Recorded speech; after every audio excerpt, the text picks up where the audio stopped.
ब्रह्मानंदम।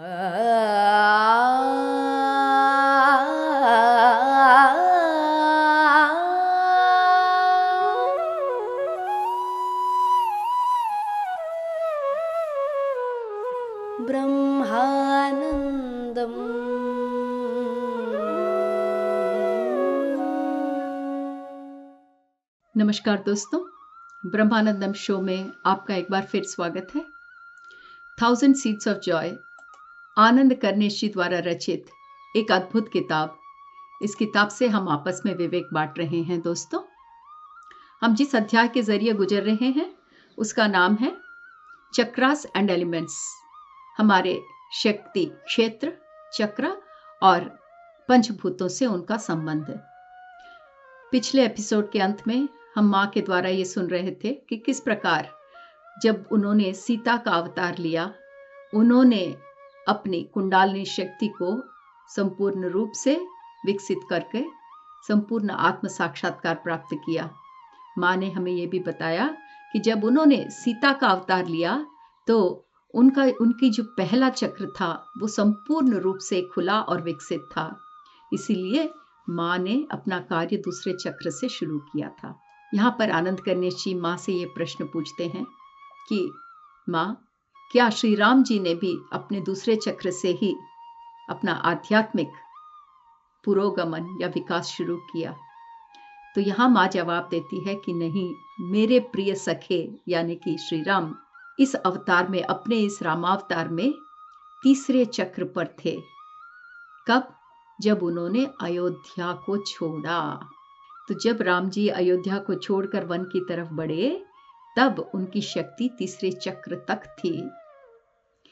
इस तीसरे चक्र में वो अपने से अपने अहम को दूर कर रहे थे। जब रानी कैके ने उनको जंगलों में जाने का आदेश दिया, उस वक्त वो अपने तीसरे चक्र पर कार्य कर रहे थे और ये कार्य अपने अहम के तहों को एक एक करके निकाल कर फेंकने का कार्य था। तब तक श्री राम ने कई सीख सीखे थे। उनके बचपन में, गुरुकुल में, उनके जिंदगी, उनके जीवन विधान में उन्होंने कई प्रकार की शिक्षाएं प्राप्त की थी, जिसके कारण वो अपने इस जंगल की तरफ की यात्रा के लिए तैयार हो सके। और जब वनवास जाने की तैयारी राम जी कर रहे थे, उस समय वो तीसरे चक्र अवस्था पर थे और अपने अहम पर कार्य कर रहे थे। दोस्तों, अहम पर कार्य करने का मतलब है कि हमारे सोच जो हमें अहम की तरफ ले जाते हैं। कैसे सोच? मैं, मेरा। अहम हमेशा दो चीज करता है दोस्तों। अहम को अपनी एक पहचान चाहिए और दूसरा, अहम सब पर अधिकार प्राप्त करना चाहता है। अहम से अपने आप को मुक्त करने के लिए दो ही चीज हैं, मैं और मेरा, इन बंधनों से विमुक्त होना, और दूसरा, दूसरों पर अधिकार प्राप्त करने की कोई वांछा न रखना। तो राम जी ने अपने पैदा होने के समय से वनवास की अवस्था तक जितनी भी शिक्षाएं उन्होंने प्राप्त की, वो सारी शिक्षाएं उन्हें इस वनवास के लिए तैयार करने में कामयाब रही। तो यहाँ पर आनंद करनेशी माँ से पूछ रहे हैं कि आप दोनों विष्णु और लक्ष्मी के अवतार हो, तो जब आपने राम और सीता अवतार लिया, आप दोनों विष्णु लक्ष्मी के अंश थे, अवतार थे, तो फिर आपने ये नीचे के चक्रों से अपनी जर्नी, अपनी यात्रा क्यों शुरू की? आप लोग तो विष्णु और महालक्ष्मी का अवतार थे। आपको तो कहीं ऊपर के चक्रों से शुरू करना चाहिए, क्योंकि ऐसे अवतार में एनर्जीज तो बड़ी भली भांति खुले रहते हैं। इसका माँ जवाब दे रही है, क्योंकि हम दोनों की ये इच्छा थी कि मानव जन्म लेकर इस भौतिक अनुभवों को, इस कॉन्ट्रास्ट को, इस द्वंद्वता को अनुभव कर सके। इसीलिए हमने ये मानव जन्म लेकर अपनी यात्रा इन नीचे के चक्रों से आरंभ की। हाँ, हम विष्णु और लक्ष्मी का अवतार हैं, पर ये हमारी इच्छा थी कि इस मानव जन्म में, सीता और राम के जन्मों में, हम इस सारे भौतिक द्वंद्वों का अनुभव कर सके। हमने ये मार्ग खुद चुना। अगर हम ये मार्ग नहीं चुनते तो हम किस प्रकार बाकी मानवता को मार्गदर्शन दे पाते। अगर हम ये द्वंद्वता को अपने आप अनुभव नहीं कर सकते डायरेक्टली, मतलब फर्स्ट हैंड, किसी और से जानकारी प्राप्त न करना, हम खुद अपने अनुभवों से जानकारी प्राप्त करना चाहते थे, अपने अनुभवों से इन द्वंद्वता से परे जाना चाहते थे, ताकि हम मानवता के लिए मार्गदर्शन दे सके, एक प्रेरणा बन सके। इसीलिए हमने ये मार्ग चुना और अपनी यात्रा नीचे के चक्रों से शुरू की। तो आनंद कर्णेश जी माँ से पूछ रहे हैं, माँ क्या आप बता सकती हो कि इस समय जो मानवता है उसमें से अधिक लोग कौन से चक्र में अटके हुए हैं? क्या आप बता सकते हो कि जहां भी है हमारी मानवता, सब एक जगह तो नहीं रह सकते, पर हमारे आध्यात्मिक स्थिति में मानवता में अधिक से अधिक लोग कौन से चक्र पर अटक गए हैं, आगे नहीं बढ़ पा रहे हैं? तो ये तो हम सबको ये जानकारी प्राप्त करने की कुतूहलता है ना दोस्तों। तो आइए माँ से इसका जवाब प्राप्त करें। माँ कहती है लगभग 80% हम लोग पहले चक्र में ही फंसे हुए हैं। और हमारा पहला चक्र कौन सा है दोस्तों? हमारा पहला चक्र है मूलाधार चक्र। तो माँ कहती है 80% से ज्यादा लोग प्रथम चक्र में, मूलाधार चक्र में फंसे हुए हैं। तो आनंद कर्णेश जी कह रहे हैं, माँ अगर 80% से अधिक लोग यहीं पर फंसे हुए हैं तो क्या आप हमें पहले चक्र के बारे में, मूलाधार चक्र के बारे में ही हमें और विस्तार से क्यों नहीं बताती हो? तो यहाँ पर आइए, मूलाधार चक्र हमारा प्रथम चक्र, जो हमारे शरीर की सीमाओं में जो प्रथम चक्र है उसके बारे में जानते हैं। तो माँ हमें मूलाधार चक्र के बारे में यहाँ पर बता रही हैं। और ये जो विवरण है दोस्तों मूलाधार चक्र का, ये बहुत ही विस्तार रूप से हो रहा है। तो माँ बताती है कि ये जो चक्र है वो, क्योंकि सबसे नीचे का चक्र है, पृथ्वी के बहुत ही करीब है और पृथ्वी से बहुत ही कनेक्टेड है।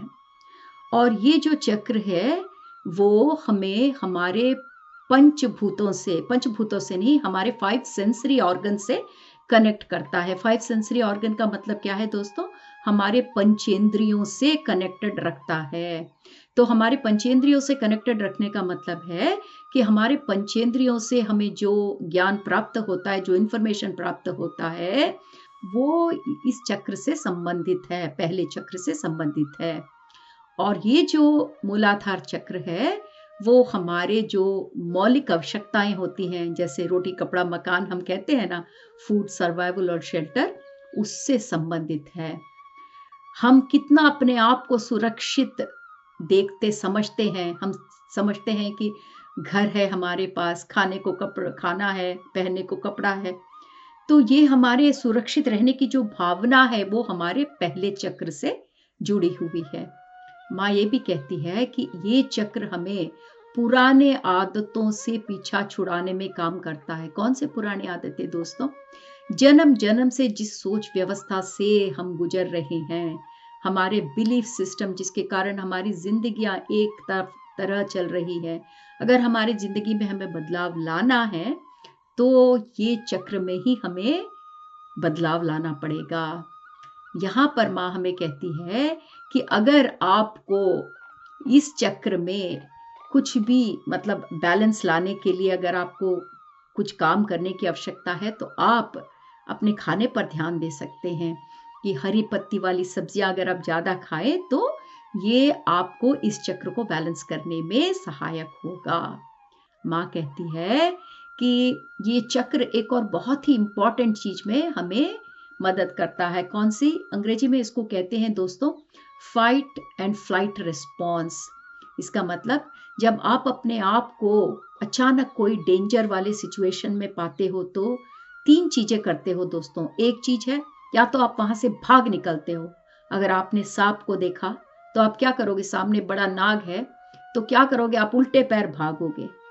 नहीं तो दूसरा कार्य आप क्या करोगे? उसका सामना करोगे। तीसरा, आप बिल्कुल बुत बन के खड़े हो जाओगे क्योंकि आपके हाथ पैर काम नहीं करेंगे। तो इसको अंग्रेजी में कहते हैं फाइट, फ्लाइट और फ्रीज।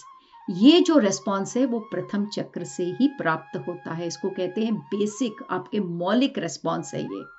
जब ये चक्र में, प्रथम चक्र में एनर्जी इम्बैलेंस, असंतुलित रहती हैं तो इस चक्र में जो पैटर्न्स बनते हैं उसके कारण भय समा जाता है एक आदमी में, एक मनुष्य में। जो भय होता है वो इस चक्र में एनर्जी के असंतुलित होने के कारण होता है। तो जब किसी आदमी में भय होता है तो वो भय को वो 2 रूप में प्रदर्शित कर सकता है। एक, वो सहम के रह जाता है या फिर बहुत ही एग्रेसिव हो जाता है। तो जब इस चक्र में एनर्जी से इम्बैलेंस रहती है तो भौतिक कंडीशंस, जैसे कि आप फिजिकल कंडीशंस देखते हैं, जैसे कि लोगों को लत रहती है, शराब की लत या फिर किसी चीज को अधिक उपयोग करने की लत, इसको एडिक्शंस कहते हैं। ये सब पहले चक्र में एनर्जी इम्बैलेंस के कारण, किसी का गलत फायदा उठाना, गरीबी को सहना, बीमारियों के थ्रू जाना, वायलेंट बिहेवियर, ये सब इस चक्र के असंतुलित एनर्जी इम्बैलेंस के कारण होते हैं। और माँ कहती है कि इस समय पृथ्वी पर काफी लोग इसी चक्र पर काम कर रहे हैं। क्या काम करने का मतलब? इस चक्र के एनर्जीज को बैलेंस करने में अपने आगे बढ़ रहे हैं। तो यहाँ पर आनंद करनेश जी माँ से ये प्रश्न पूछते हैं कि माँ, इसके पहले आपने बताया था कि नीचे के 3 चक्रों में अग्नि तत्व प्रसरित रहता है, तो क्या आप ये बता सकते हो कि पहले चक्र, मूलाधार चक्र में अग्नि तत्व का क्या किरदार है, क्या रोल है? माँ कहती है कि जो अग्नि तत्व है इस चक्र में, पहले चक्र में, वो हमारे पंचेंद्रिय द्वारा जो हम समाचार अंदर लेते हैं उसके अनुभूति के लिए काम आता है। माँ कहती है कि हर मनुष्य में लैंगिकता की जो पहला व्यक्तिकरण है वो इसी चक्र से शुरू होता है। माँ कहती है कि मानवता को इस समय बहुत ही डिफिकल्टी हो रही है। किस चीज में कठिनाई हो रही है? कि इस चक्र में जो अग्नि तत्व है उसको ऊपर की तरफ बढ़ाने के लिए, ऊपर की तरफ मतलब दूसरे चक्र की तरफ बढ़ाने के लिए। दूसरे चक्र की तरफ क्यों बढ़ना है दोस्तों? अगर आध्यात्मिक प्रगति के मार्ग पर चलना है तो एक चक्र से शक्ति को दूसरे चक्र में, दूसरे चक्र से तीसरे चक्र की तरफ शक्ति को बढ़ना है। पर ये जो अग्नि तत्व है पहले चक्र में, इस समय मानवता बहुत इसको मुश्किल पा रही है, इस अग्नि तत्व को ऊपर की तरफ बढ़ाना। इसीलिए आध्यात्मिक प्रगति में स्ट्रगल हो रही है। माँ ये भी कह रही है कि इस समय लोग इस चक्र में इतने अटके हुए हैं कि वो अपने सहधर्मचारी या सहधर्मचारिणी के साथ इमोशनली भी जुड़ नहीं पा रहे हैं, इसीलिए अटक कर रह गए हैं वो पहले चक्र में। जब आप पहले चक्र में अटक के रह जाते हो और अपने साथ जिन लोगों के साथ आप जिंदगी बिता रहे हो, जैसे पति, पत्नी या पार्टनर्स, और जब उनके साथ इमोशनली आप नहीं कनेक्ट हो पाते तो जो भी आपकी सेक्सुअल एनर्जी है वो आप सिर्फ प्रथम चक्र में ही एक्सपीरियंस कर पाओगे। प्रथम चक्र में इमोशंस से कनेक्ट न होने के कारण वो आप सीमित रूप में ही वो एक्सपीरियंस कर पाओगे। माँ कहती है कि इसमें कोई बुराई नहीं है, अगर आप ऐसा ही जिंदगी व्यतीत करना चाहते हो तो कोई बात नहीं है, पर जो भी आनंद आप प्राप्त करोगे वो सीमित आनंद होगा, क्योंकि वो ऊपर के चक्रों से जुड़ा हुआ नहीं होगा। माँ कहती है कि जब अग्नि तत्व इस पहले मूलाधार चक्र में असंतुलित रहता है तो 2 चीजें होती है। एक, या तो आप बहुत आलसी हो जाते हो, आप कुछ करने के लिए आपका मन ही नहीं करता, ना आपके पास एनर्जी रहती है, या दूसरा आप आवश्यकता से अधिक वायलेंट हो जाते हो। तो ऐसे वायलेंट लोग बहुत ही एग्रेसिव होते हैं। तो अग्नि तत्व कम होए तो आप अपने आप को बहुत कमजोर महसूस करोगे। अगर अग्नि तत्व ज्यादा हो गया तो बहुत ही एग्रेसिव और वायलेंट बिहेवियर हो जाता है मनुष्य का। तो ये जो अग्नि तत्व के इम्बैलेंस से जो डर मनुष्यों में बैठ जाता है इस प्रथम चक्र में, वो या तो फिर आपको वही घुमाकर वही बैठाकर सहमे हुए स्थिति में रखेगा, या फिर आपको बड़ा ही एग्रेसिव और वायलेंट बना देगा। और सेक्सुअल बिहेवियर वे में भी ये बहुत ही एग्रेसिव और वायलेंट हो जाते हैं। माँ कहती है कि जिसके प्रथम चक्र में अग्नि शक्ति एकदम बैलेंस्ड रहती है, उनका स्वास्थ्य, भौतिक स्वास्थ्य, मानसिक स्वास्थ्य एकदम बढ़िया रहता है, और वो अपने चारों ओर के प्रकृति से हमेशा जुड़े रहते हैं। तो यहाँ पर आनंद कर्णेश जी माँ से पूछ रहे हैं कि माँ, क्या रावण को भी इस पहले चक्र में क्या असंतुलन था?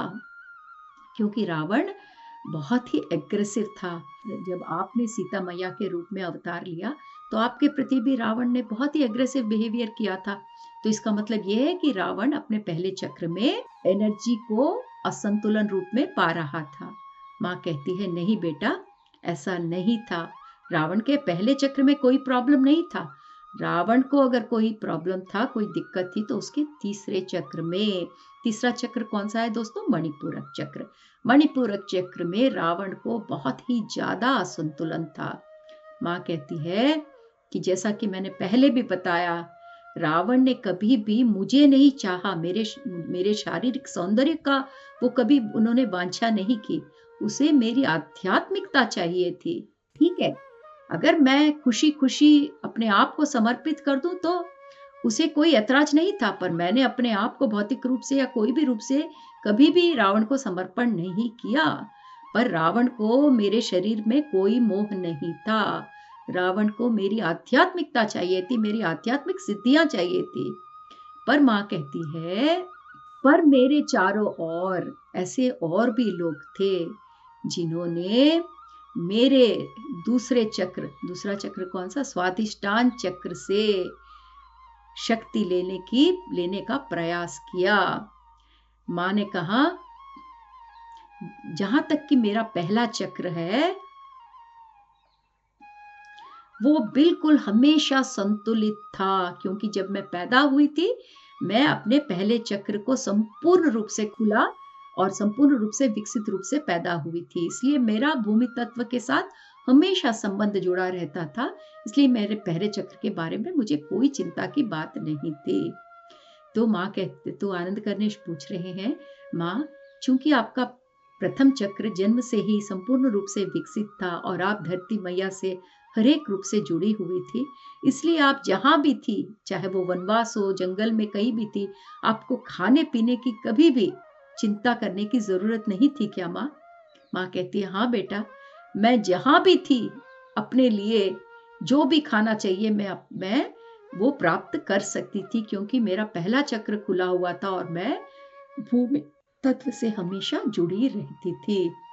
यहाँ पर आनंद कर्णेश जी माँ से पूछ रहे हैं, माँ, आपके बचपन के बारे में हम ज्यादा जानते नहीं हैं। जब आप सीता के रूप में जन्म लिया, क्या आप हमें अपने बारे में, अपने बालपन के बारे में, बचपन के बारे में बता सकती हैं?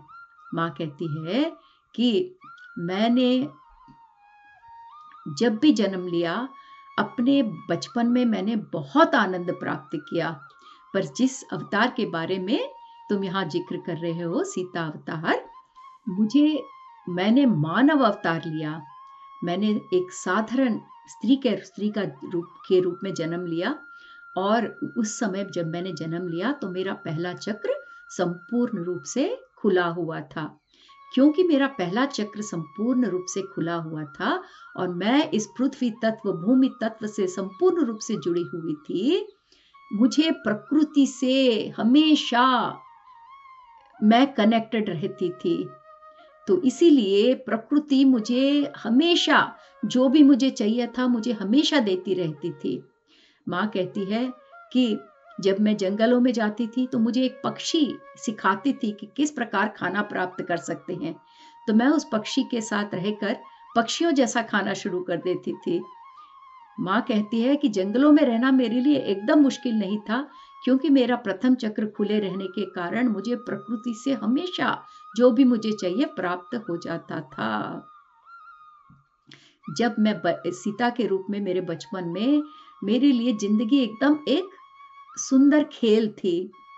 मैं हमेशा दूसरों को खुश रखने में व्यस्त रहती थी और दूसरों के लिए मेरे मन में बहुत करुणा थी। इसीलिए लोग मेरे पास आते थे और हमेशा मेरे पास मेरी सहायता के लिए, हीलिंग के लिए हमेशा मेरे पास लोग दूर दूर से आते थे, क्योंकि वो जानते थे कि मैं प्रकृति से हमेशा हर एक तरह से कनेक्टेड हूँ। तो यहाँ पर आनंद गणेश जी माँ से पूछ रहे हैं कि लोग आपके पास हीलिंग के लिए आते थे, तो आप हीलिंग के लिए क्या इस्तेमाल करते थे? तो माँ कहती है, हाँ बेटा, जो भी नेचर प्रकृति में रहते हुए मैं इतने भली भांति से जानती थी कि किस चीज का उपयोग कैसे करना चाहिए। तो ये लोग जब इन चीजों को प्राप्त करते थे तो उसके कारण उनके मन खुल जाते थे एकदम। तो माँ के पास से जो हीलिंग वो प्राप्त कर रहे थे उसके कारण इनके मन खुल जाते थे। माँ कहती है कि उनको हील करने के लिए मैंने कभी पैसा या कोई और चीज की कभी आशा या आकांक्षा नहीं की। मैंने जो भी चीज प्राप्त किया वो अपने सोच के द्वारा, मैंने जो भी चीज मैनिफेस्ट किया वो मैं अपने विचारों के द्वारा कर पाती थी। और इस प्रकार अपने सोच के द्वारा मैनिफेस्ट करना, मैनिफेस्ट मतलब सृष्टि करना, मैंने बहुत ही कम उम्र से ये सीखा था। माँ कहती है कि ये जो चीज है मैनिफेस्टेशन, ये जो परिवर्तन है वो मेरे में कब आया? जब मैं 9 साल की थी, तब मैंने सीखा कि किस प्रकार संकल्प के द्वारा मैनिफेस्टेशन मतलब जो चीज की प्राप्ति करनी है उसको प्राप्त कर सकते हैं। माँ कहती है कि पैदा होते ही मैं हमेशा अपने चारों ओर के प्रकृति से हमेशा कनेक्टेड थी, और जैसे जैसे मैं बढ़ती चली गई मुझे जो भी चाहिए था अपने सोच के द्वारा उसे प्राप्त करना मेरे लिए बहुत सरल था। इसलिए काफी लोग मेरे पास जब मैं छोटी थी तब भी लोग मेरे पास आते थे मार्गदर्शन के लिए। तो यहाँ पर आनंद गणेश जी पूछ रहे हैं, माँ मैं जानता हूँ कि ऐसे कई एनलाइटन्ड लोग हैं जैसे बुद्धा, जो बहुत ही भौतिक कठिनाइयों के से गुजरकर आगे बढ़कर जिन्होंने आत्म साक्षात्कार प्राप्त किया, और मैं जानता हूँ कि उन्होंने मध्य मार्ग चुना, अंत में जाकर उन्होंने मध्य मार्ग चुना, पर शुरू में उन लोगों ने काफी कठिनाइयां सही।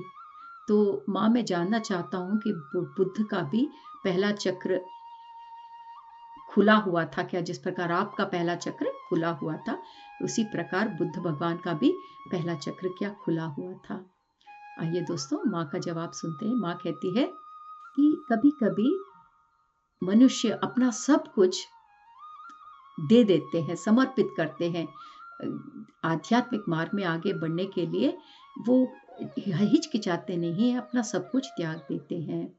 त्याग करने के लिए, समर्पण करने के लिए बहुत ही विश्वास की जरूरत है, और विश्वास ही नहीं संयम की भी जरूरत है।